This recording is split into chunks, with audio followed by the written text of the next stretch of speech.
Assalamualaikum warahmatullahi wabarakatuh. Alhamdulillahilladzi hadana bi'abdihil mukhtari man da'ana ilaihi bil itsni wa qad nadana labbaika ya man dallana wa hadana asyhadu an la ilaha illallah wa asyhadu anna muhammadan abduhu wa rasuluh la nabiyya ba'dah amma ba'd.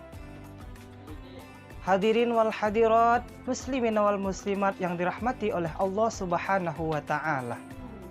Alhamdulillah, kita ucapkan rasa syukur kita kepada Allah Subhanahu wa taala. Yang mana kita masih merasakan yang namanya kenikmatan sehat wal afiat dan masih diberikan oleh Allah kesempatan sehingga kita masih bisa berjumpa hingga Ramadan tahun ini dengan ucapan Alhamdulillah. Selawat kepada baginda Nabi Muhammad sallallahu alaihi wasallam, yang mana baginda Nabi Muhammad sallallahu alaihi wasallam telah membawa umatnya dari alam jahiliyah, alam kebodohan, alam yang penuh dengan kemunafikan, menuju alam yang terang benderang seperti sekarang ini. Terangnya dengan ilmu pengetahuan, dengan ucapan Allahumma salli ala sayyidina Muhammad wa ala ali sayyidina Muhammad. Assalamu alayka ya Rasulullah, assalamu alayka ya Habiballah. Kaum muslimin wal muslimat, hadirin wal hadirat, para pendengar rahimakumullah. Bulan suci Ramadan adalah bulan yang begitu amat mulia, bulan yang begitu amat istimewa. Kenapa? Karena bulan suci Ramadan adalah bulan yang dimana amal setiap seorang muslim dilipat gandakan oleh Allah Subhanahu wa ta'ala. Bukan itu saja, masih banyak keunggulan-keunggulan dan keutamaan bulan suci Ramadan ini. Dan di bulan suci Ramadan ini juga kita dicoba dan diuji oleh Allah Subhanahu wa ta'ala untuk menahan dan melawan hawa nafsu kita. Kenapa? Karena dengan hawa nafsulah bisa mendorong seseorang untuk berbuat kebaikan. Dan dengan hawa nafsu juga bisa mendorong seseorang untuk melakukan yang namanya kejahatan. Bagaikan pisau yang bermata dua. Maka beruntunglah bagi orang-orang yang bisa mengendalikan hawa nafsunya. Dan merugilah bagi orang-orang yang tidak bisa mengendalikan hawa nafsunya.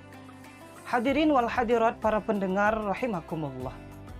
Insya Allah, jikalau kita mampu mengendalikan hawa nafsu kita, niscaya kita sesungguhnya lebih mulia daripada malaikat. Namun, di saat kita tidak mampu mengendalikan hawa nafsu kita, sesungguhnya kita telah mengantarkan derajat kita kepada derajat yang lebih rendah daripada binatang. Dapat kita bandingkan kepada 3 makhluk Allah. Yang pertama, ada makhluk Allah yang namanya binatang. Dan yang kedua, ada makhluk Allah yang namanya malaikat. Dan yang ketiga, ada makhluk Allah yang namanya manusia. Yang pertama, makhluk Allah yang namanya binatang atau hewan. Allah Subhanahu wa ta'ala memberikan kepada binatang yang namanya hawa nafsu. Namun Allah Subhanahu wa ta'ala tidak memberikan kepada binatang yang namanya akal. Maka tidak usah heran kalau ada binatang keliling kampung tanpa berbusana. Kalau ada binatang jumpa ayam jantan dan ayam betina, saling kejar mengejar walaupun banyak orang di sekitarnya tanpa malu-malu. Kenapa? Karena binatang tidak mempunyai rasa malu. Binatang tidak mempunyai yang namanya akal. Begitu juga kucing. Ketika pintu rumah dibuka, kucing pun masuk.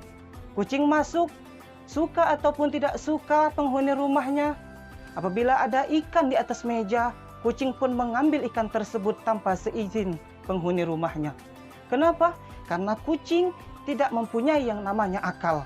Maka kucing wajar melakukan hal demikian. Yang kedua, makhluk Allah yang namanya malaikat. Allah Subhanahu wa ta'ala memberikan kepada malaikat yang namanya akal. Namun Allah Subhanahu wa ta'ala tidak memberikan kepada malaikat yang namanya hawa nafsu. Oleh karena itu, malaikat tidak pernah melakukan yang namanya dosa. Malaikat tidak pernah mendurhakai Allah Subhanahu wa Ta'ala. Malaikat maksum, terpelihara. Bagaimana mau melakukan dosa? Malaikat tidak ada potensi untuk mendurhakai Allah Subhanahu wa Ta'ala. Malaikat tidak memiliki yang namanya hawa nafsu. Malaikat tidak memiliki yang namanya rasa lapar. Malaikat tidak memiliki yang namanya rasa haus. Dan malaikat tidak memiliki yang namanya kebutuhan biologis. Kenapa? Karena malaikat Allah hanya berikan yang namanya akal, dan Allah tidak berikan kepada malaikat yang namanya hawa nafsu. Maka pantas dan wajarlah malaikat maksum, terpelihara. Malaikat tidak pernah melakukan dosa kepada Allah Subhanahu wa Ta'ala. Malaikat Jibril tidak pernah melanggar perintah Allah.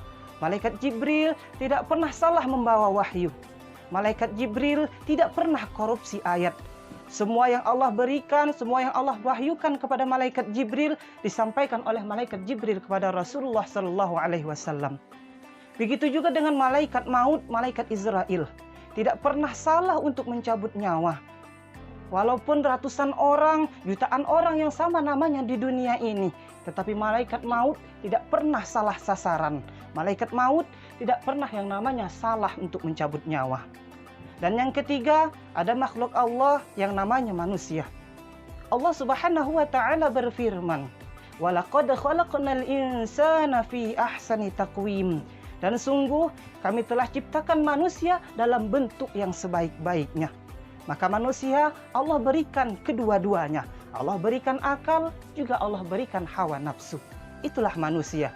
Setiap hari penuh dengan perjuangan. Kadang akal menang, kadang nafsu menang.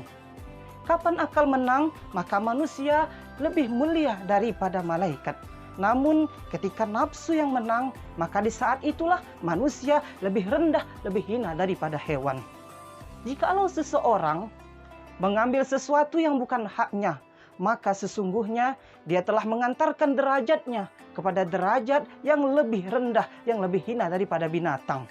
Binatang mengambil sesuatu yang bukan haknya, karena memang binatang adalah makhluk Allah yang tidak mempunyai akal.